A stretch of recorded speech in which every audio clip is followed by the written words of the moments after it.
তো সবার কি অবস্থা? কালকে তোমাদের জগন্নাথ ভার্সিটির পরীক্ষা, তো তোমাদের ম্যারাথন দিয়ে দেওয়া হয়েছে। জাস্ট 2 ঘন্টার ম্যারাথন নেওয়া হয়েছে, হয়তো 2 ঘন্টা 30 মিনিট দেখাচ্ছে, বাট পুরোটা দেখা লাগবে না, 2 ঘন্টা দেখলেই তোমাদের আর কি হয়ে যাবে। সব ম্যারাথনের লিঙ্ক নিচে দিয়ে দিব। যারা চিন্তা করতেছো ভাই কালকে পরীক্ষায় কী করবো না করবো, কোশ্চেন যা কালকে আসবে সব বলে দেওয়া হয়েছে, পড়ে যায়েন। এক্সামের পর লাগলে প্রুফ ভিডিও দিব, যদি না পড়ে যান তাহলে আপনাদেরই মিস, ঠিক আছে?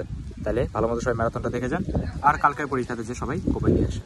তাহলে অল দ্য বেস্ট। আর একটা ব্যাপার, ম্যাথটা নিতে পারিনি, কারেন্ট চলে গেছিলো, তাই ভাবলাম সেকেন্ড পার্ট নেওয়ার কোনো মানে হয় না, কারণ যেহেতু জাবির ম্যাথ ম্যারাথন অলরেডি আসেই, তো এটার পিডিএফটা নিচে দেওয়া আছে, 400 থেকে 500 পেজের হয়তো হতে পারে। যদি কেউ ডাউনলোড না দিতে পারে তাহলে ডাউনলোড এনিওয়েতে টিপ দেওয়া হয়ে যাবে, ঠিক আছে? আর তাড়াতাড়ি করেন, কারণ 10,000-এর বেশি মানুষ যদি করে তাহলে ওই লিঙ্কটা এক্সপায়ার হয়ে যাবে, ঠিক আছে? তো অলরেডি অর্ধেকে হয়ে গেছে, সো যে তাড়াতাড়ি দেখেন, ভালো করে এক্সাম দেন, এবং কালকে পরীক্ষা দিয়ে সবাই এসে বলবেন যে ভাইয়া কতটুকু কমন আসছিল এবং কেমন হয়েছিল। তাহলে অল দ্য বেস্ট।